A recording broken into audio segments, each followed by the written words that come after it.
A federal judge just exploded in the courthouse and ripped the Trump regime a new one. Judge Zia Faraki looked at the Trump regime lawyers with all of the hell they're unleashing in Washington, D.C. and in streets across the United States with their Gestapo. And as they try to arrest people who were peacefully protesting, the federal judge erupted. And as Scott McFarlane writes, the judge said, "We are past the point of a constitutional crisis, counsel," looking at Trump's Department of Justice lawyers. This is embarrassment and shame for the government, for the United States. The judge looked at the Trump DOJ lawyer and said, "Shame on you. You are a shameful human being. This is a rush to get stats on Twitter or social media. This is not what you do in the real world. In the real world, you pursue actual crimes, not reposts on social media platforms, or so Donald Trump can do true social memes. This is the United States of America, damn it." Let's talk about what went down. So a hearing was held where the federal government, they had pursued charges against someone by the name of Edward Dana, who they claim broke a light fixture, was drunk, and was shouting a bunch of things. "Oh, Trump's part of the Russian mafia. You're all mafia people." And he was jailed for a week. And then they were trying to potentially pursue charges against the guy who may have been mildly inebriated and exercising his First Amendment rights. And they locked him up, they detained the guy, and they were going to potentially bring major federal charges like they've been doing over and over again. And one of the things you'll note, and we've been covering it here on the Midas Touch Network, is that grand jury after grand jury, the Trump regime has failed to secure indictments when in a grand jury room, the only lawyers that are there are the DOJ lawyers. They're presenting cases in the grand jury saying, "Get this crap out of here." So the judge says we are long past the Rubicon here when it comes to the Constitution. The judge apologized to the individual who was wrongfully detained. And then the judge said, "We're acting like this is all normal. This is not normal. You," referring to the Trump DOJ, "are not serious people. You are playing cops and robbers, children. You are a bunch of children. Do you understand me?" Then the judge continued to talk about it. What's going on in Washington, D.C.? What's to prevent people here from just getting rounded up off the streets? So apparently you all, the feds, have time to collect stats and have press releases. But what are you doing for people who are unlawfully detained? While you're out there with your marketing campaigns and with Dr. Phil and Dr. Oz, people are rotting away in prison while you engage in this fascist cosplay. The judge went on to blast the Justice Department for their sloppy work, for their corrupt work, for their anti-democratic work, and the judge noted how frequently grand juries have been rejecting the Justice Department's attempts to get indictments over and over again. He blasts the Justice Department for saying you're working out the kinks. That's what you're trying to do. These are people with names and rights, and you're torturing them and you're ruining their lives. The judge ordered the Justice Department to make a filing by 5 p.m. They explained to me everything you did in this case and how you did it. So bad. It's September 4th, the judge said. As of now, we still have a constitutional democracy. So as long as we have a constitutional democracy, I'm going to serve as a federal judge and do my duty. Do you understand me? The judge then said it's not even that you're losing credibility in this court and before courts across the country. We are way past this point. The judge points out that the cases filed during the Trump police surge in D.C., the volumes of motions to dismiss raise grave concerns. People like Mr. Dana, who you're now having to dismiss his case, are suffering the consequences. You've created this mess. You've created a mess. There are way too many misfires here, as you are now referring to him as, he says. The feds are operating under a concept of we'll just arrest people and then we'll see what happens. The defense attorney spoke briefly in court and said the criminal case was ridiculous. She said even a 15-year-old would know that this case was not a criminal threat against the president. The judge then asked out loud, what amount of money undoes the harm to those charged in these dismissed cases? He suggests, the defense attorney, that she seek a remedy against the government for this case. Go and sue him, the judge said. Sue these people. about the military, who are now being designated to help the U.S. Attorney Office in D.C. handle a wave of cases in this federal crackdown in D.C., which isn't a crackdown. Let's just call it what it is, an authoritarianism, fascist cosplay ridiculousness. The judge wonders why none are being deployed to help the federal defenders manage an exhausting caseload. The judge says about the people whose cases are being dismissed, these arrests that you're making will be on their record. It'll impact the arc of someone's life forever. The prosecutor tells the judge that the case was initially authorized by a superior, and the judge is like, I don't care, you're blaming it on Jeanine Pirro. The judge then slammed the U.S. Attorney for D.C., Jeanine Pirro, and the head of its criminal division for not showing up in court to explain the decision, because the DOJ lawyer was like, it wasn't me, it was my higher-ups, it was Pirro, it was the head of the criminal division. The judge said, so I get it, you all have time for press conferences, you all have time for tweets, you all have time for going on Fox, but not for actually dealing with the implications of your mistakes. Scratch that, of your assault on people's rights. Finally, the judge looked at the defendant whose charges were being dismissed and said the government's message to people who look like Mr. Dana is be very afraid. The judge says, I'm afraid right now.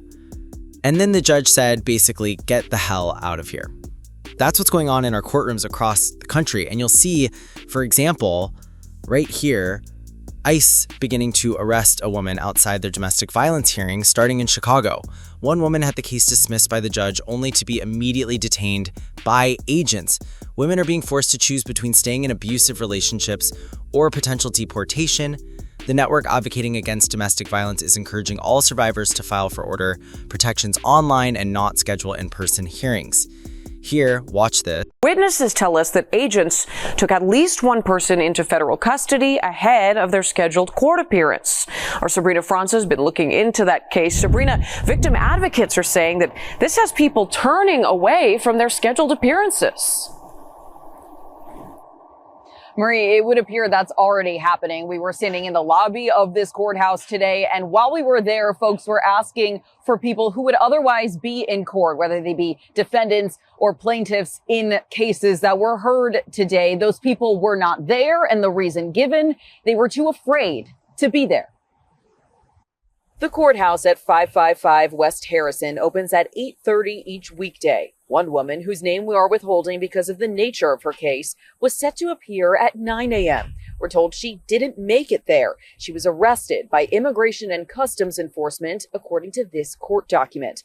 Witnesses say they saw this man, who they believe to be a federal officer, assist in her arrest outside the courthouse about 15 minutes before her scheduled time to appear. A victim advocate asked why she was being arrested and told us an agent said, quote, "We're going to speak to her about her immigration status," before putting the woman in handcuffs. CBS News Chicago has learned the woman in this case was the accused abuser, arrested by the Chicago Police Department and charged with 2 misdemeanor counts of domestic battery. Court records say the charges were dropped today. Sounds like as soon as we got word, my advocates and a bunch of other advocates and legal aid attorneys came down and started passing out Know Your Rights information. Tessa Kuipers works as a victim advocate at the courthouse. She says she worries this will deter victims of domestic violence from reporting their abusers. Just making survivors unsafer, right? Obviously, survivors are going to know ICE was here. They're going to have hesitancy about seeking protections, about connecting with their advocate and orders of protection and criminal charges that might be a tool for safety for them. The CEO of the network advocating against domestic violence encouraged virtual hearings moving forward, adding in part, quote, "These actions will undermine survivors' trust in our legal system to be a resource for them and will discourage survivors from coming forward if they fear immigration will be at their next court hearing and take their loved ones."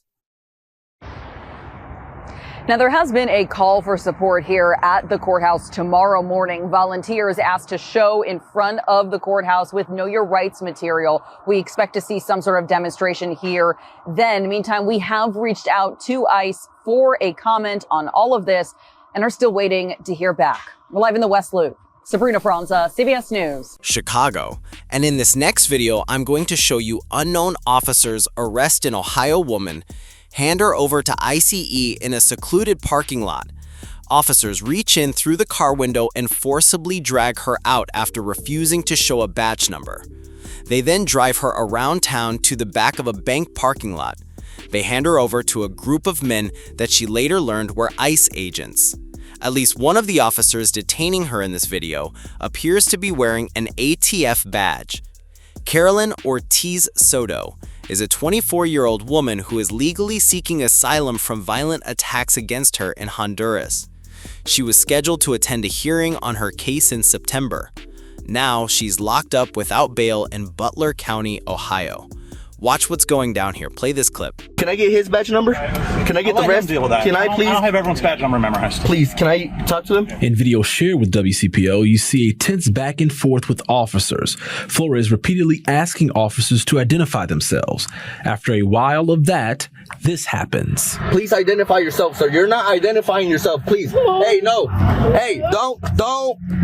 Eventually, officers appear to open both the driver and passenger side doors, and they begin to pull the couple out of the car. Hey, you can't touch her, man. Identify yourself. One officer appears to have a Bureau of Alcohol, Tobacco, and Firearms, or ATF vest on. She is extremely scared in this video. She doesn't know what's happening. She's not being told what's happening. Attorney Krishna Mahadevan says after this, Ortiz Soto was arrested by officers and handed over to ICE. They took her back to their vehicle and then drove her to a local U.S. bank parking lot where they handed her over to actual ICE agents. Mahadevan says Ortiz Soto has an ongoing asylum claim from 2019. Are we aware of why the family wanted asylum? It involves the individual is from Honduras and fears returning to that country due to violence that happened in the past.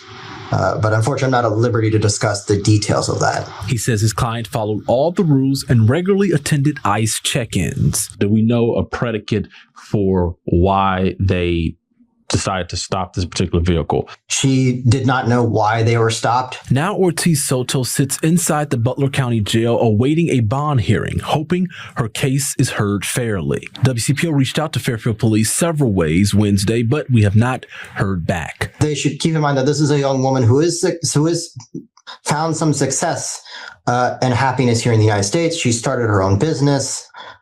She's hopefully found love here in the United States with her boyfriend. In Cincinnati, Jay Shakur, WCPO 9 News. Finally, I want to show you this, and this is how Christopher Webb puts it. As a parent, as an aunt, as an uncle, as a grandparent, as a human being, if you don't feel for this young woman and see the injustice here, you're dead inside. Deported to Guatemala. This young woman, she's an honor student, a track star. She doesn't speak Spanish. She doesn't even know Guatemala. And this isn't the worst story out there, not by a long shot. She had no idea where she was going when they deported her. This is what the Trump regime is doing. This is what that federal judge was pissed off about. Here, play this clip. What's it like to be living here instead of your house in Westlake? It's really hard. I have a cat. It really hurts me, like him being in my house, and like maybe he thinks like I just abandoned him. Oh. So it really hurts me just be here and like not knowing what's gonna happen. Your cousin Yuri, when we stood across the street from your house, she said Nori's bedroom is in the back. She kind of pointed to where it was. Do you think about your room and yes, all your stuff? I think about my stuff. I think about my clothes. Especially my cat. I really miss him so much. Are you dreaming about home when you're sleeping? Yes. I dream about my family, my friends. But it's just really hard. What's it like when you wake up here? It's not my home. She wanted to go to Santa Monica College, which you know, and become a fashion designer. Yeah. And then transfer to another college. Just real quick, let me play you a little bit of what she said about not being able to complete her studies there and how important school was to her. Even though I'm far, I'm still going to keep it up and like not give up. And I'm really grateful for the opportunity they gave me to just study from here. So I'm just really grateful for everything that they're doing. And I'm going to keep it up and not give up. Is the idea just keep going so that if you make it back soon, you can go to college next year? If I make it back, I'm definitely going to go to college. Just make my mom proud and make myself proud as well. Make everyone proud. In terms of their asylum claim, you said that they were fleeing an attempt on the mother's life in Guatemala. Why would that get denied? I mean, I thought that was one of the bars you had to clear. And it sounds like if that's true, why would they not be allowed to stay here? Such a good question. That's part of the reason that there are lawsuits in federal court about these immigration courthouse arrests, not just in Los Angeles, but also, and most notably probably here in New York at 26 Federal Plaza, where even as people are getting continuations for their cases, it wasn't like her case was dismissed. No, they could have stayed. And they tell us, and you can read about it in the article, that, maybe there were some issues with the lawyer. But it wasn't a slam dunk that they were going to have to be deported. She had gone to these check-ins, Nori's mother, time after time, and they said to her, bring Nori next time. And they had no idea that this is what was going to happen, because the way that these things normally play out, you get a continuation to say, come back again, and we'll talk about it in 6 months or a year. Why is that? Why are there continuations? Why because the immigration adjudication system is badly broken. It's hugely backlogged. The Trump administration's fix is to not have immigration judges at all, but to have military judges. People Stephen Miller's choosing.